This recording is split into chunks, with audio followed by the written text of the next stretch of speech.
interesting. I thought it's my left. That guy's on your right. Yeah, we'll turn it up here on. He goes to a different African country every week. Mm-hmm. And he comes back with a basket full of proverbs that he shares with us every day. So he's going to share with you the proverb for today. And we'd like to hear your interpretation of the same. Fair enough? Fair. Okay. We are in the Republic of Malawi. Yes, in their previous life, they were known as Nyasa land. Okay, my question is why were they called Nyasa land? What does Nyasa mean? Well, lake, really. That's the name Nyasa refers to as lake. And as we said at the beginning of the week, the colonizers must have gotten there and saw the water body and probably asked the citizens whom they found there what this was. And they said Nyasa. So they said, oh, okay, this is Nyasa land. Mm-hmm. Whereas the reference was actually the lake. Yeah, so the proverb, do not be like the mosquito which bites the owner of the house. Quite interesting. Yes. Okay, do not be like the mosquito Don't. that bites the owner of the house. Yeah. So, okay, literally, I would think the owner of the house by a simple slap or by use of all manner of dooms of this world would spray the damn thing away. So the mosquito is obviously endangered. But then, on a deeper meaning, I think it's all about to choose your battles wisely. You check your opponent. There are situations where you'd rather negotiate and take a flight where you can't beat the opponent. Right. Yeah. Okay, well, that's one way to look at it for sure. We have continued to have a very steep growth trajectory despite the tough environment. We've continued to enable business create and sustain wealth through flexible, affordable, and transformative ideas. Yeah, so things are looking up. Okay. We are now at our. We've now engaged in our 2025-2029 strategic plan. Coincidentally, that comes in with the fact that we have just also attained our 40-year celebration, or our 40th year. And as you know, life is said to begin at 40. So they say. Yeah. So at 40 is when you go back to the balcony So and you're saying reflect. So the bank has reached adulthood. Yes. And just getting into it. Yes. Yeah. And at adulthood is then when you're able to start to advise people or take in advice and then apply it. And so then in terms of what is applicable for success, one of the things that we look at is sustainable business growth. And I'd like to look at it from the aspect of, the private sector gets a lot of responsibility when it comes to driving the economy. Economies are driven largely by private sector, and the work that they do. But in order to have a vibrant and robust private sector, it's got to be planted and it's got to grow. So, what are the elements then for fostering business growth? Before we even get to sustaining it, how do we get that seed popping out of the ground? One is majorly we need to nurture or understand the environment within which we exist from a regulatory aspect, and also from the owner of the idea, probably what are they looking at in terms of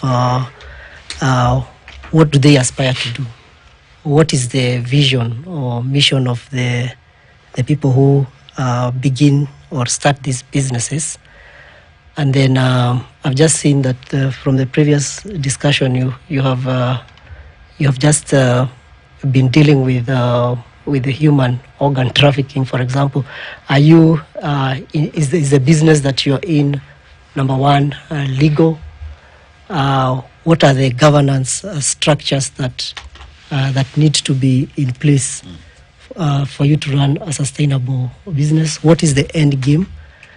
Are you in there for profit, or are you there to fill a certain gap in the society? And this relates very well, or if I was to look at Family Bank, it came in at a time when banks had brought in a minimum operating balance to operate a bank account. And it came in at a time when also very many financial organizations were going down. So there needs to be that gap. So Family Bank came in to fill the gap, and has always sought, and that has always been our mission within the banking industry, to seek to fill a financial gap. So we cannot encourage maybe people to just start business for majorly profit. You have to be looking for problems and then solutions to those problems. And of course, along the way, you will need a financial intermediator to work between, or to play in between your suppliers and your customers. Yeah. So as you talk about business growth and sustainability at that matter, there is the aspect of SMEs and how critical they are, and how the bank would then go ahead in holding their hand to just make sure that they grow. What is the bank's position on SMEs and holding their hand in their journey? So again, I will take us back, or go back to the reflection that we have had as a Family Bank. We initially approached business from an asset liability perspective, but after running for those 40 years, and as we concluded our 5-year plan in 2024, we took a deep retrospection into how businesses operate. And we are now approaching business from a point of looking at the sector, creating sector specialists within ourselves.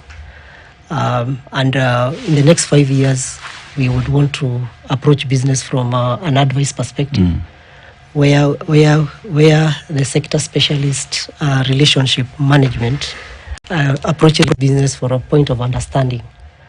So rather than the customer training you on the particular industry, we have looked at our business and seen that certain sectors, like let's say the agri, wholesale, trade, manufacturing.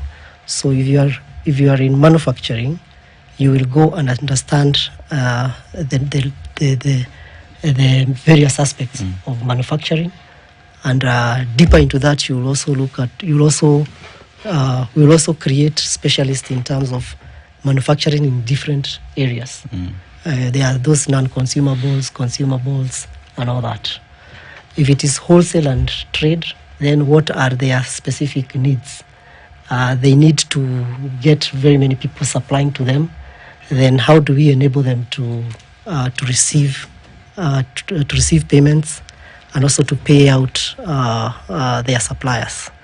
So majorly we are just looking at, and as a bank, we are looking at simplicity, or simplifying things for business, and creating that accessibility to financial services, because banks sometimes, or banking has been complicated at times, and we are seeking to become very simple and go back to the basics. We are financial intermediators, and therefore we will concentrate on facilitating trade between the parties that are involved there. How do you facilitate trade? We facilitate trades through first understanding what is the unique need, what is that specific need a customer has. And there are two people here. There is the owners of money, those people looking for places to place their monies. So we actually only buy and sell. Buy the money, place it, and of course at a at a rate and then sell it to the people who need it. In there, we will put in technology now, and like that I've described the contemporary banking, but then there is the facilitation in terms of digital. We're putting solutions, digital solutions to enable people to make payments, also to pay their suppliers, pay their employees, and we've gone further into, from a click of a button, you can also be able to pay your bills. And this happens through heavy integration with payment services. We've integrated with Kenya Revenue Authority, for example. We've integrated with Power. So as we sit here during the break, and as one of our customers, we can facilitate. You can be able to pay these bills without going to a physical bank. We have gone further to integrate with now the corporates, these traders, the wholesale merchants, the manufacturers, and together and also integrated with maybe their suppliers, and also integrated with their payment systems, such that by the click of a button, they can be able to pay their employees, pay their power bills, pay their water bills, as well as borrow based on the transactions that they channel through the bank. We're able to have their turnovers right, and then facilitate them with funding. So we've come in to facilitate trade in terms of lending for their working capital, lending for expansion. So working capital would be more short-term based on what they do, and also bridging and structuring facilities based on what businesses do. For example, for those who run schools, we know that their money comes every term. So contemporary banking would say, if I lend to you for infrastructure, pay me monthly. But now we've come to co-create solution based on what you do. So the schools will pay long-term funding during when the school is opening. But then during this time, like now, most primary schools and high schools have closed. So bridge for them. If they are short of cash, we're able to bridge for them to enable them to pay their employees as we await the school fees. And this is in every industry. So when it comes to agriculture, it's the same. There are those guys who are involved in maybe bull fattening. Their payment comes once a year or 1.5 years. There are those involved in maize growing. There are seasons with maize, which maybe is one season a year, sorry. And then there are those involved in, for example, the tea sector. They have two payments, a mini bonus and a main bonus. So we structure our facilities so that we do not ask for payments when the customer is not receiving the money.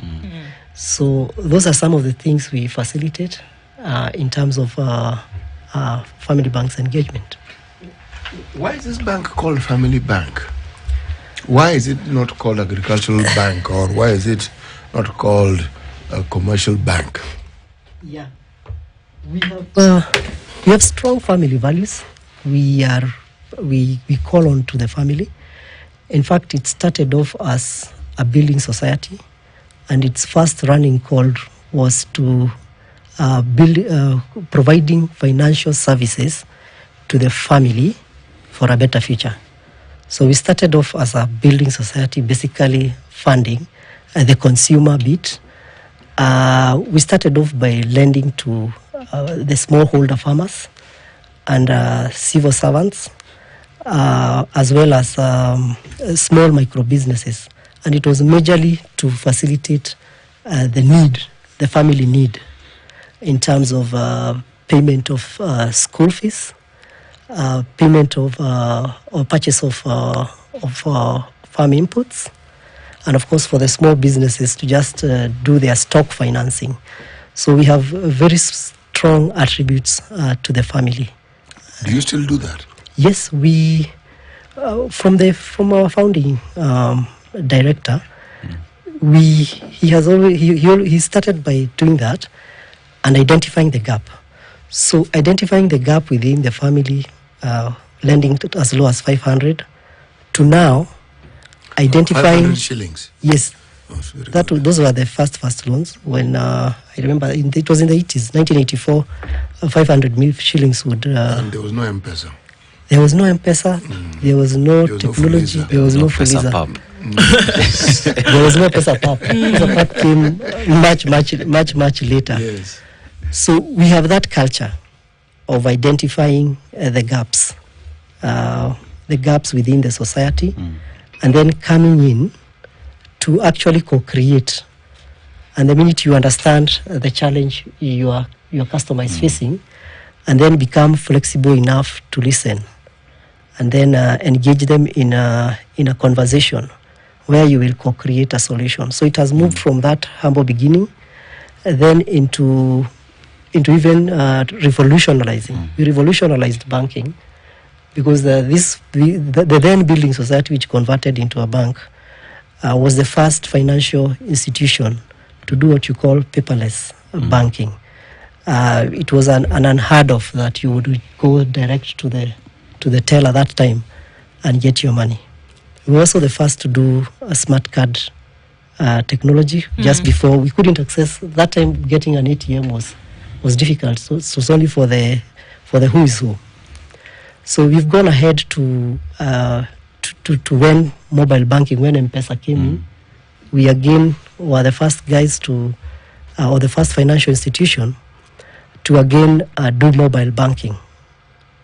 So everybody else followed suit, and now we all enjoy our financial services on mobile. Yeah.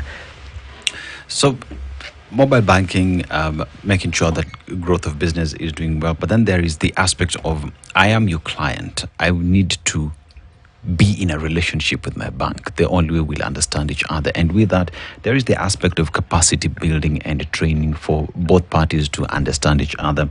And with that, I go to matters like financial literacy programs, mentorship, networking, and also just training on matters technology. The bank is big on this. Why take that trajectory?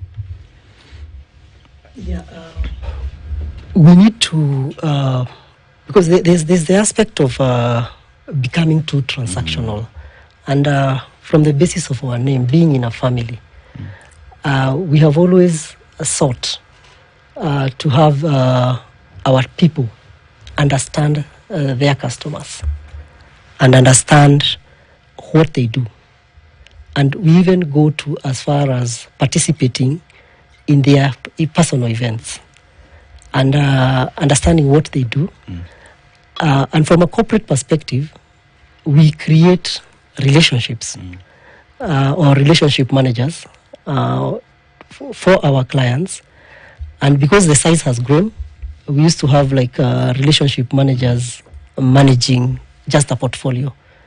At 40, we then decided no, then we need to also be approaching business from a sector perspective, where not only understand a portfolio and very different sectorial, like you become a guru in agri, manufacturing, trade, wholesale.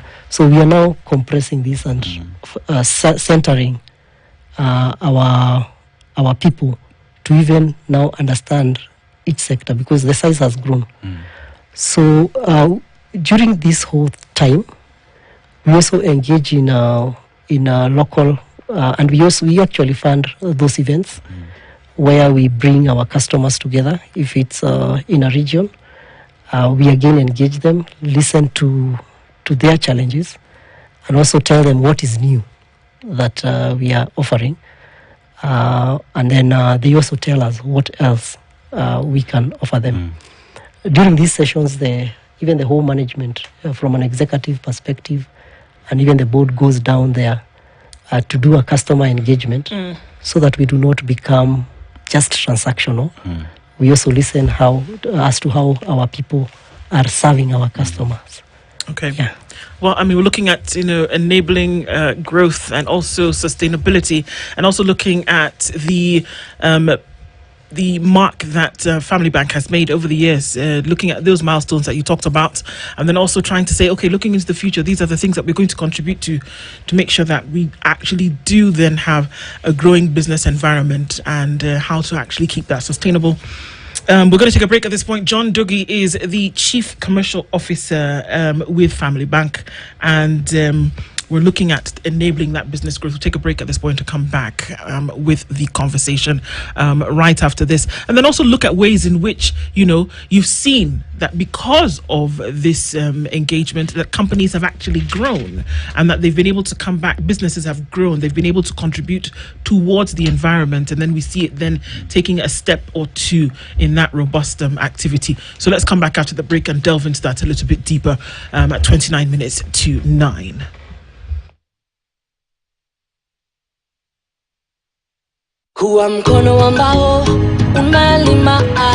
Kenya thrives on agriculture, and it's very fruitful. From the highlands that we grow our coffee and tea, all the way to the resilient northeastern part with our livestock, and not forgetting the breadbasket in the Rift Valley. If you're not able to meet an agronomist, you can even view channels whereby you can start from the bottom. Maisha ya siku hizi ni kujituma. Hakuna haja kwenda kutafuta kazi, na kazi yenyewe iko hapa kwa mchanga. At Farm Kenya, we celebrate those who make it happen. Farmers who innovate, adapt, and guess what? They're able to feed the nation. Together, we are growing nutrition. Together, we are growing agriculture. And together, we are growing Kenya.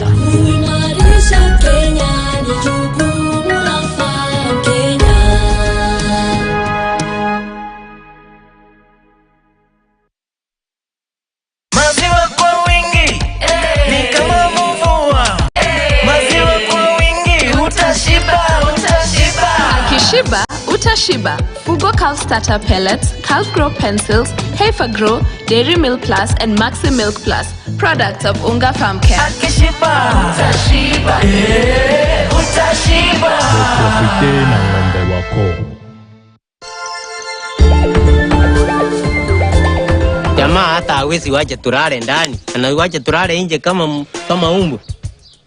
Umbwa? Kwani umbwa saizi ni umbwa? Sijasema umbwa. Nimesema mosquito, gumbu. Sasa wewe unasema umbwa ama umbu? Sasa ni kama gumbu. Ndasi. Hakuna kitu nimewaibia. Mimi nilikuwa naiba. Wimbo. Sasa Queen Hell sasa hivi unasikia? Pole bwana. Hiyo pesa yangu 24,000 nimekula. Anga ndo kama mimi sikuni pesa na kuna nyama.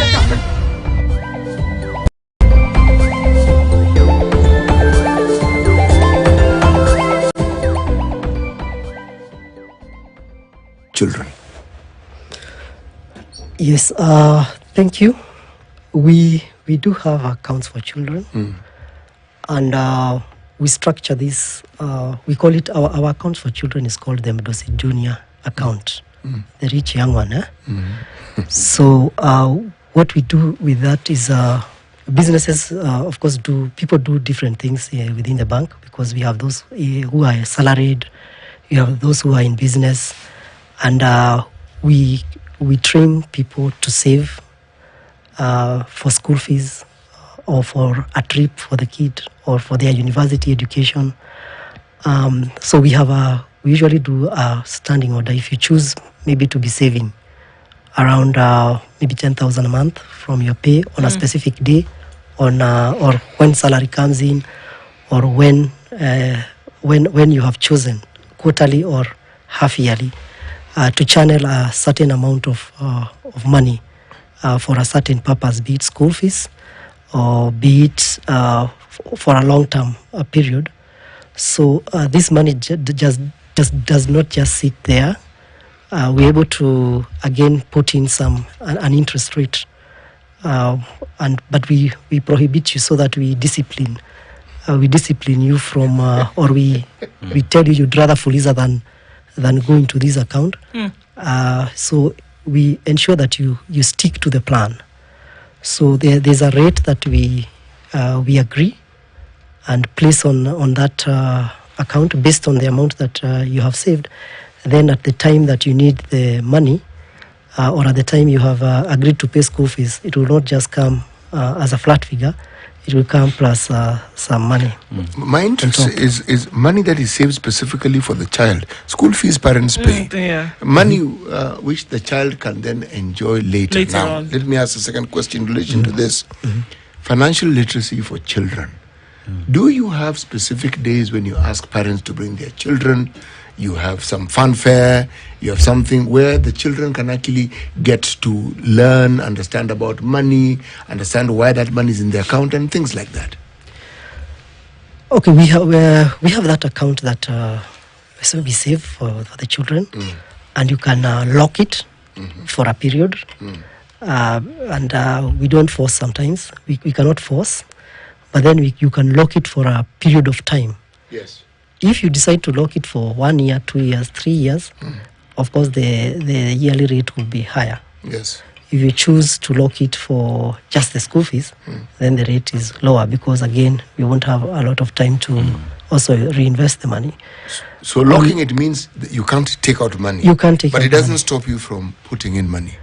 It doesn't stop you from putting in money. Okay. You can always add on to the saving. Whatever it is but that you put there. You can draw. Okay. You can draw it. Yes. Then in areas before the COVID, those parties and everything used to happen. Now we haven't done it after the COVID because of bringing in children together. But coincidentally, it is one of the major initiatives within the 2025-2029 strategic plan to encourage further savings and also to educate the children about financial or saving for the future. We used to have, or we still have, we do have the Kapigi Bank that the child, when they receive coins, they put in. But you realize the world today, hardly are we getting money. I have one for my own that I have kept for the last 18 years. And when money was flowing, physical money was flowing, it used to make sense. Right now, it makes very little sense to have that piggy bank because people are digital. You can imagine if you decide to be sending that money from your M-Pesa to the child's account or lock a standing order from your account. So you may not need the Kapigi Bank. So it's one of the major initiatives we want to revive into I've the always next found period. this concept of a piggy bank interesting. Are they breakable? Yeah, they are breakable because they are majorly hard plastic. But you see, when you break, someone will know it was broken. Yes. So, and like when it is not openable, it is made in a situation, it is built in a situation or in a way that we are the only people who can open it. Only the bank can Only open the it. bank can open it. So you can only break. You cannot access the money. Access inside. Yeah. So 40 years is a big deal, isn't it? Yeah, it is You a know, big deal. and Family Bank's been around for 40 years, and then, you know, as you say, life begins at 40, and that's great. But then, you know, looking at reasons as to why anybody who has been part of the Family Bank family will remain, and those who are not, why would we then join the Family Bank family? Family Bank has a very strong relationship management process, or we are very close to our customers. We also have very flexible, affordable, and we have very flexible and affordable products that we offer. We are flexible in terms of the decisioning, or our decisioning in terms of financing businesses is very local because all our directors and bodies here in Kenya. So we have very fast decision-making processes. We also have a very strong ESG awareness. What is ESG? Environmental, social, and governance, and we do it inside ourselves. For example, in terms of governance, Family Bank is one of the few organizations which have attained the 50-50 percent governance structure at the board level and at the executive level, where women and men are 50-50. That is compared to the industry average, where it is around 26%. So other reasons where you would want to join Family Bank, it is our investment in the digital space, and the fact that we can co-create and get into your business, know what challenges that the business has, and we have a very strong team of relationship managers that really come in to support you with the integrations, support you with the technological needs that you may need. We also have a very strong loan or very flexible loan terms, like I've mentioned, depending on what you do, which businesses are you engaged in, how are your cash flows coming in. We engage in for example, contractors, very very fast processing of bid bonds, performance bonds, and guarantees, such that most business people engaged in this kind of business need the service today or now. Yes. They come very fast and need that bid bond in the next few minutes, and we have enabled or what you call devolved decisions to the 95 branches, such that there are limits. They do not need to refer to our head office in terms of those very fast and unfunded facilities, micro facilities, amounts below the 3 million mark, those that are not on the digital space, that need manual. So we've enabled the branch managers and the branch teams to be able to process smaller facilities. And as I've stated, also our decisioning for the bigger facilities. We have grown from lending the 500 shillings I've mentioned back in 1984 to lending over the 4 billion mark in terms of decisioning. And that decision does not need to be made out of this country because our shareholding and our structure is local. Let me understand you. The bank is in a position to lend someone up to 4 billion shillings. Yes. Hey, okay, now. Yes. We're the 14th largest bank in this country, with a core capital of now hitting 16 billion core capital. We just attained 168 billion in terms of our asset base, and a strong liquidity over 45% against the regulatory requirement of 20%. So we are a very strong bank. I think we are number 8 in terms of branch network or touch points in terms of spreading out throughout the country. 95 branches in 32 counties across Kenya. 5,000 agents, so you can access services in our 5,000 agents. PDQs about 10,000 mark, and the journey continues. Yes. So we can borrow 4 billion. 4 billion. City, just so you know, 4 billion.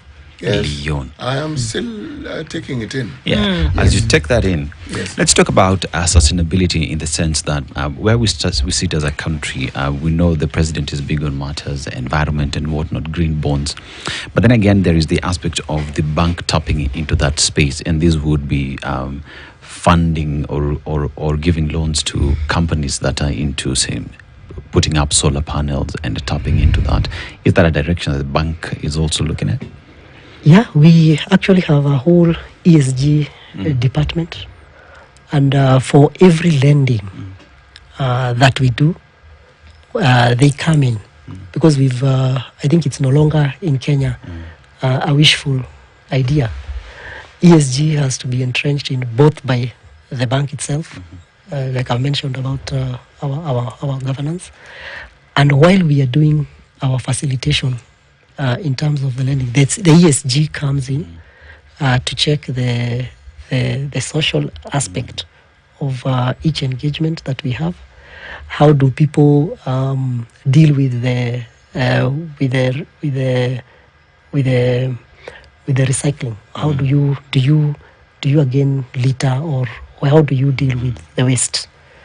And we again come in to support people. For example, if it is the waste, what are the things that we can engage in to ensure that we maybe use the waste for recycling? And we have case studies, and people that we have gone in there. They are doing some type of manufacturing, and then we've come in to again support them to do the recycling. So the recycled materials most of the time has ended up becoming a raw material for something else. So, for example, the people dealing with bottling, so that the cuttings have ended up being chipboards for construction of furniture. There's even one who has done a whole structure, a building, based on the recycled plastic. There are those who are doing briquettes from the waste that we get from sugarcane. There are those who are generating power from that. Then in areas where we have people again engaging in solar and wind power. So when we visit these customers, their need could not have been the solar. But then you find when our ESG team kicks in and checks all our customers, they're able to identify other needs that can support the teams. And solar comes in handy to reduce also the cost for running electricity or lighting in those companies. It has worked very well for people in real estate, lighting up security lights or becoming solar. It has worked out very well for people in schools, the lighting, although sometimes it can't cook because there's a lot of cooking to do. But biogas has come in again. So those are the things that we look at in terms of the ESG. Yeah. Let me ask this question. Clearly, the bank is not afraid to back new ideas, new businesses, and to walk them through the process to the point where they can actually be a sustainable business. Yeah. Okay, now, clearly you have a strategy for this. Yes. So, for it to get to maturity, it has to grow. Yes. So, talk to us a little bit about the sustainability and the growth process strategy that Family Bank has. What it is that you envision, what it is that you want to work with to move into the future. You said you're number 8. Yes. So that you can become number 5. Yeah. Yes. Okay. One is to be in the action. Yes. Because you have to be in the action. And as I had said, we are financial intermediators. And what we are doing is to have a very strong understanding of each sector of the economy, and then create specialists around each sector. So that when specialists here are the bankers. The bankers. Yes. We want to be, for example, if you go to manufacturing, we are training and capacitizing someone or a team of people to understand the manufacturing business. If it is, and manufacturing is also very wide, so we are going deeper into saying manufacturing, consumables, manufacturing non-consumables. Consumables would mean, for example, millers or sugar, people in sugar industry. So you go in there and capacitize your people so that when they are approaching clients within that industry, they are coming in from a point of knowledge. They are not coming to learn from the customer, but rather we have capacitated them to understand that specific sector. So they will always be approaching customers with new ideas, new technologies that the customers can apply in their businesses to further their business growth. And that, of course, will lead to customers getting attached to us, because when I approach you as a banker, wanting maybe to fund you or to support you with collections, and then you hear that I actually understand the industry in which you are participating in, you become like a partner. We no longer look at it like just a relationship banking, but then we engage in a partnership relationship with our customers and grow together. So this the flip of it is that these specialists may end up becoming manufacturers themselves at the end of the day, other than bankers. The same for wholesale and trade. The merchants, the big supermarkets, the hardwares. We become strong in terms of understanding trade, the trade in which the client is participating in, and therefore you are coming in to bring value. You are coming in to assess the needs of the customer, and we have noted our customers really appreciate that kind of approach. It has worked very well for us in terms of our SACCO engagement. We've attracted major Tier 1 SACCOs as a result of us approaching them from an integrations perspective, toddling them to engage in financial transactions that or becoming mini banks in terms of they can operate like banks without becoming a bank. So we've put in all the technologies. We've enabled them to, for example, you don't need to move out from your SACCO. And that's the partnership we are talking about. So you can always take your check at the SACCO and it will mature the same day. You can obtain a Visa card or a MasterCard from a SACCO. And this is hinged in our strong investments or our heavy investment into the digital space as we capacitize our people to really understand the businesses where our customers are operating in. That also supports us to really engage in the ecosystem banking, in terms of not only now understand this particular client that you are dealing with, but then their suppliers, and facilitate also their suppliers through retailer financing solutions.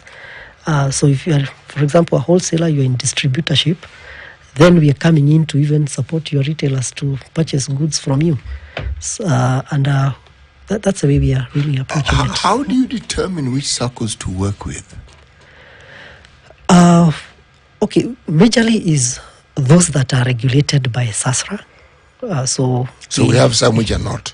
Yes, so we may not deal with those. So, but for those who are forming, we don't leave them out. If you are in a group and you want to form a SACCO, we then have incubation.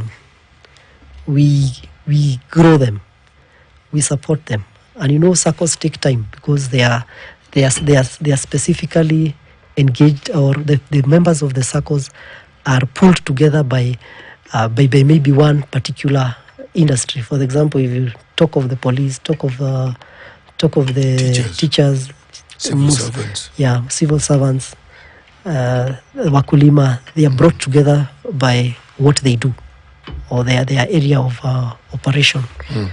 Yeah, so we also have the incubation, but for integrations, because integrations and technology investment is also heavy, they may not have the capacity when they are forming. But then when they get to the level that they are regulated and they have gotten enough members that transact from side to side, then we are able to do that. What I've seen with many SACCOs, you can be a member of SACCOs in this country even if you don't belong to that particular discipline or industry. Yeah. Okay. Now, there's a group of individual citizens in this country who don't have financial might, but their potential is enormous. They're called students. Yeah. Okay, now there's a saving bit from the parents, but the students I have in mind now are those ones who've finished post-secondary school education. Before university. Before university, and then also to university. Why I say this is because people in your industry talk a great about financial discipline. Now, the piggy bank issue, as far as I'm concerned, is not outdated. At what age do children start talking? Nowadays, 2, 3. 2, 3. So yes, they For know how to girls, say for girls things. is 9 months. Okay, fine. Now, I can see a joke that's going to be made from that, but let's just why I'm going there is because imagine talking about a bank account to a 2-year-old without some physical representation of it would be difficult. Yes. The piggy bank becomes very, very useful up until. So if they understand the concept of saving from around 2 years of age when they can talk back at you, or I mean literally talk back at you, or even 1.5, so long as they do it, they then understand the concept without realizing the implications which they will realize later. Yeah. Now, that is taken care of. But this group who are likely to earn after they finish this education, okay, are there circles to which they can belong, which caters for their specific need? Because our university and the system we now have requires a student to be a little more versatile with matters of finance than they were previously. Yeah, I would say that it depends on also what the purpose is. Because circles are called savings and credit societies, cooperative societies. Cooperative societies, yes. Yeah, you have to have something to save for you to first belong into a circle. So, and for you to have something to save, you have to have an economic activity that you are engaged in. At that stage, the economic activity is their parents. Is their parent. Yes. So, and their allowance, if they have one. That becomes quite tricky. Yes, but it's a good tricky because somebody who is captured at that age, where I'm going with this is the circles, that's up to them to do it. Yes. But accounts for this group of people. Yes. If they never had one as children, but they're now at this stage in their lives, the understanding that as you enter the job market, you already have all these lovely ideas we're talking about. You've been introduced to them, so you know them. Yeah. So when you come across some money, you have an idea of what to do with your money. Yes. So what we do, because the same guy you are talking about is also very techno-savvy. So within or inside our mobile application service, we have developed wallets. They are more conversant with, those guys would be more conversant with the wallet than you giving them coins. Okay.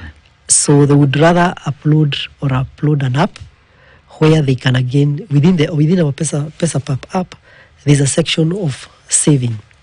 So goal savings, that is the goals for the purposes you've just mentioned, such that I can even if it is from my parents, I can hive off part of the money in a certain wallet, and also we don't just tell them to save in that particular wallet, but also we give interest. Once you achieve the goal, you can say I'm saving for maybe 1 year or 6 months. At the maturity, we also again will give you some interest, and then you can go for the purpose for which you want. But we are in the process of also developing one that a wallet that you can also come in as a group and begin to guarantee each other for small facilities, but then do it on the digital space, because the current Gen Zs do not want to go to any physical bank. They want solutions on their hands. They don't know that that's where the money is kept. Right.